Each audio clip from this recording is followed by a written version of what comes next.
আসসালামু আলাইকুম রহমতুল্লাহ। আজকে যে বিষয়টি নিয়ে আলোচনা করবো সেটি হচ্ছে যে এইচপি প্রোবুক 4540 এর মধ্যে কীভাবে আপনি উইন্ডোজ সেট আপ করতে পারেন বা ওএস সেট আপ করতে পারেন। তো সাধারণত ওএস সেট আপ করতে হলে আমাদের ডিভিডি রুম দিয়ে যদি আমি ওএস সেট আপ করতে চাই তাহলে ডিভিডি রুমটি আগে বুট ড্রাইভ থেকে দেখাতে হবে যে আগে ডিভিডি বুট হবে, তারপর হার্ড ডিস্ক বুট হবে। সাধারণত হার্ড ডিস্ক প্রথমে বুট হয়ে দেখে হার্ড ডিস্কের মধ্যে ওএস থাকার কারণে ওএসটি আগে প্রথমে চালু হয়ে যায়। এই জন্য আমরা ডিস্ক ঢোকানোর পরে সাধারণত দেখেছি সেট আপ অপশনটি আসে না। তো কীভাবে এই কাজটি করাতে হবে বা করতে হবে সেই বিষয়টি নিয়ে আজকে আলোচনা করবো, সেই বিষয়গুলি দেখাবো আজকে। তো আমি প্রথমে যেটি করেছি যে আমার এখানে উইন্ডোজ 8 দেওয়া আছে, আমার একটি ফ্রেন্ডের কম্পিউটার এটা ল্যাপটপটি। তো আমি এটার মধ্যে 7 ইনস্টল করতে চাচ্ছি, এটার মধ্যে 8 দেওয়া আছে। তো আমি প্রথমে যেটা করছি যে আমি 7 ডিস্ক ঢুকাচ্ছি।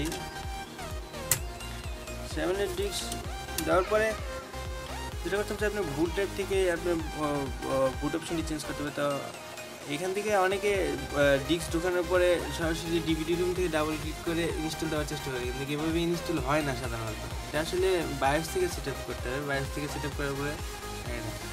আর এই জন্য যে হ্যাঁ, এটা হচ্ছে উইন্ডোজ 7 এখানে অনেকে করে কি এখানে ডাবল ক্লিক করে সেট আপ দেওয়ার চেষ্টা করতে হয়, এইভাবে হয় না। এই জন্য যেটা করতে হবে যে রিস্টার্ট দিতে হবে। এটা আমি রিস্টার্ট দিচ্ছি।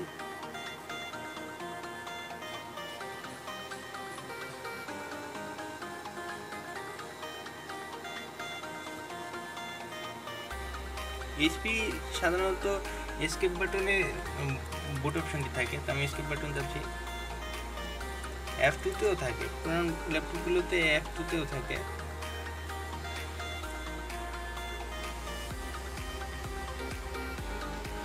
আমি এসকেপ বাটন চাপার পরে এখন আমি এখানে অপশন দেওয়া আছে যে bias set up F10 bias set up. আমি F10 চাপবো। F10 যাওয়ার পরে বায়োস সেট আপে যাওয়ার পরে আমি এখানে যে সিস্টেম কনফিগারেশন আছে সেখানে যাচ্ছি। সিস্টেম কনফিগারেশনে যাওয়ার পরে এখানে বুট অপশন আছে, এই বুট অপশনে আমি ক্লিক করছি। বুট অপশনে ক্লিক করার পরে এখানে হচ্ছে লক্ষণীয় বিষয়, আপনার এখানে যে যদি হার্ড ডিস্ক প্রথমে ফার্স্ট বুট দেওয়া থাকে তাহলে অলওয়েজ আপনার হার্ড ডিস্কটি ফার্স্ট বুট হবে। আর হার্ড ডিস্কে যদি কোনো ওএস থাকে ওএসটি প্রথমে বুট হয়ে আপনার আসবে। তো এখানে আরেকটি লক্ষণীয় বিষয় হচ্ছে যে এখানে দেওয়া আছে যে সোর্স বুট কনফিগারেশন। এখানে যদি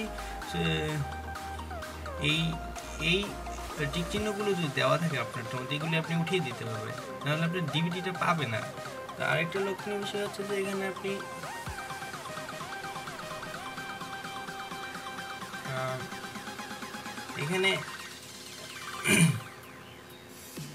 এখানে সিডি রুম বুট এই অপশনটি টিক চিহ্ন দেওয়া থাকতে হবে। আর ফার্স্ট বুট এখানে দেওয়া আছে, ফার্স্ট বুট এই ফার্স্ট বুটটিও দেওয়া থাকতে হবে। দেওয়া থাকার পরে এটা দেওয়া থাকে না সাধারণত, আমি দিয়ে নিয়েছি। দেওয়া থাকার পরে আপনি যেটা করবেন যে নিচে স্ক্রল করলে দেখতে পাবেন যে নিচে আমি নামছি। নিচে নামার পরে এখানে এই যে লজিক বুট অর্ডার এখানে আছে, এখানে আপনি ক্লিক করলে দেখতে পাবেন যেরকম এরো আসবে। আর এটি আপনার চেঞ্জ করতে হবে যে কোনটা আগে বুট হবে।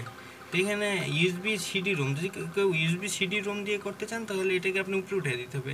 আর অপটিক্যাল ডিস্ক ড্রাইভ এটা যদি উপরে উঠে যেতেন তাহলে আপনার ভিতরে যে অপটিক্যাল ডিস্ক ড্রাইভ আছে সেটা আগে বুট হবে। তো আমি এটা উপরে নিচে নামার জন্য যে মাইনাস বাটন চাপছি। তো মাইনাস বাটন চাপার পর দাঁড়ান, হ্যাঁ মাইনাস বাটন চাপার পর দেখেন এটা নিচে নেমে গেছে, ইউএসবি সিডি রুম এটা উপরে উঠছে। তো আমি এটা এখন এন্টার চেপে এটা অ্যাকসেপ্ট করব। হ্যাঁ, তারপর সেভ দিচ্ছি, সেভ করব, সেভ। হ্যাঁ, তারপর আমি এক্সিটে যাব, exit, save and change.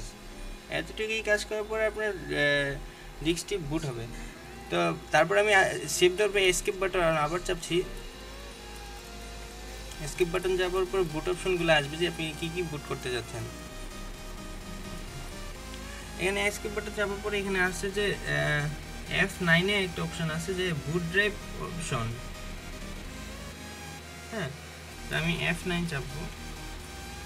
F9 যাওয়ার পরে এখানে আছে যে অপটিক্যাল ডিস্ক ড্রাইভ, এখানে আমি ক্লিক করছি। অপটিক্যাল ডিস্ক ড্রাইভে ক্লিক করার পর আপনার যে ডিভিডিটি ভিতরে আছে সেটি রান হবে। তো এখানে ডিভিডি রান হওয়ার পর আমি স্পেস বার চাপ দিলাম। স্পেস বার চাপ দেওয়ার পরে এখানে উইন্ডোজ 7 এর সেটআপের অপশনটি আসছে। উইন্ডোজ সেটআপ দেওয়ার জন্য আমি এন্টার ক্লিক করছি। উইন্ডোজ এর ফাইল লোডিং হচ্ছে। এভাবে আপনি সহজে বুট করতে পারবেন। মাঝে মাঝে বুটের কোনো সমস্যা হয়, মাঝে মাঝে এটা হচ্ছে যে সিকিউরিটি থেকে অফ করা থাকে। আর ফাস্ট বুটটি সবসময় লক্ষণীয় বিষয় আছে যে ফাস্ট বুট কী হবে আপনার ড্রাইভটি, আপনার হার্ড ডিস্ক যদি বুট হয় আগে, তো আপনার হার্ড ডিস্কে যা তথ্য আছে সেটাই প্রথমে বুট হবে। আপনি যদি ডিভিডি রুম আগে বুট দেন তাহলে ডিভিডি রুমে, তো আপনি চাচ্ছেন যে ডিভিডি থেকে আপনি উইন্ডোজটা সেট আপ দেবেন, তো প্রথমে আপনার কী দরকার ডিভিডি রুমটা। তো লক্ষ্য রাখবেন যে ডিভিডি রুমটা যেন আগে আপনার বুট হয়, তারপর হার্ড ডিস্ক। এই জন্য ডিভিডি রুম তারপর হার্ড ডিস্ক, এগুলা এই সিস্টেমটা ডেস্কটপের ক্ষেত্রেও কাজ করে, এটা সব জায়গাতেই। এইভাবে করলেই সহজে বুট করা যায়। এভাবে আপনি উইন্ডোজে সহজে সেট আপ করতে পারবেন। লোডিং হচ্ছে। আর একটা লক্ষণীয় বিষয় হচ্ছে যে অনেক সময় অনেক ডেস্কটপ, পুরানো ডেস্কটপগুলো আছে, যেমন আমার একটা ডেস্কটপ আছে যে ওটার মধ্যে আপনি ফাস্ট বুট ডিভিডি রুম দিয়ে দেওয়ার পরে সেট আপ দেওয়ার পরে যদি আর এটা চেঞ্জ না করেন, শুধু সবসময় এর মধ্যে ডিস্ক ঢুকানো থাকলে ওটাই আগে বুট হয়, পরে ফেল দেখায়। তো সেট আপ দেওয়ার শেষে এটা আপনি চেঞ্জ করে দিতে পারেন।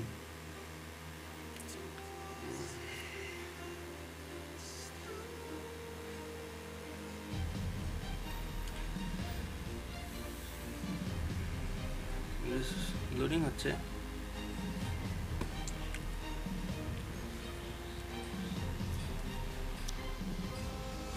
লোডিং হওয়ার পরে আমি নেক্সট দিচ্ছি।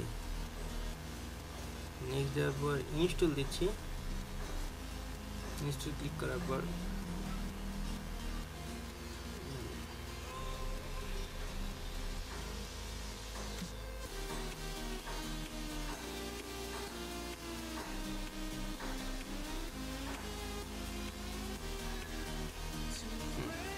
আমি এটার মধ্যে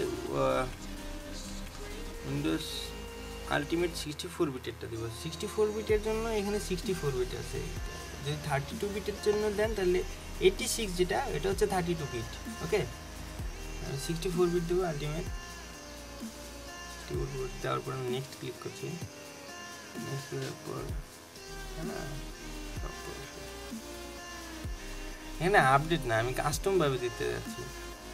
কাস্টমভাবে দেওয়ার জন্য এখানে যাব। এটা হচ্ছে আমার সি ড্রাইভ, প্রাইমারি যে ড্রাইভটা আছে সেটা হচ্ছে আমার সি ড্রাইভ। এটা হচ্ছে সিস্টেম, এটা হচ্ছে, তো আমি এটা ক্লিন করব। তো আমি ড্রাইভার অপশানে যাচ্ছি, অ্যাডভান্সে ফরম্যাট করছি। ওকে, ফরম্যাট না করে দিলে যেটা হবে যে দুইটা উইন্ডোজ দেখাবে আপনার, একটা 7 দেখাবে, একটা 8 দেখাবে, এটা সাধারণত হয়ে থাকে। ফরম্যাট হয়ে যাওয়ার পরে আমি নেক্সট দেবো। আর এটা আরেকটা জিনিস হচ্ছে যে এটা হচ্ছে যে উইন্ডোজ 8-এর ছিল সিস্টেমটা, উইন্ডোজ 8-এর ছিল। তো আমি এটা চেঞ্জ করতে চাইছি, এটা উইন্ডোজ 7-এর বানাবো। তো এটা কী করবো, এই জন্য এই যেই আমার প্রাইমারি যে সি ড্রাইভটি ছিল এটা ডিলিট করবো। ডিলিট করার পর এটা ডিলিট করার পর সিস্টেমটা ডিলিট করবো, দুটো এক হয়ে যাবে। এখন এক হয়ে যাওয়ার পর আমি নিউ দিব, নিউ দিয়ে অ্যাপ্লাই করবো।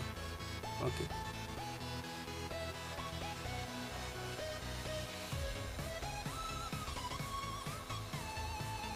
অ্যাপ্লাই করার পর আমি নেক্সট ক্লিক করছি। কপিং Windows file,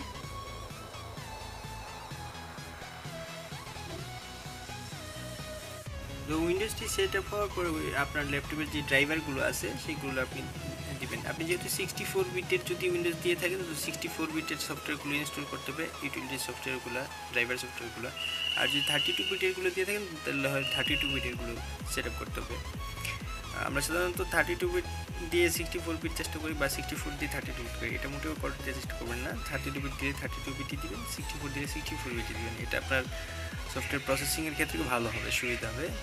So thank you for watching this video. Please subscribe and like and share.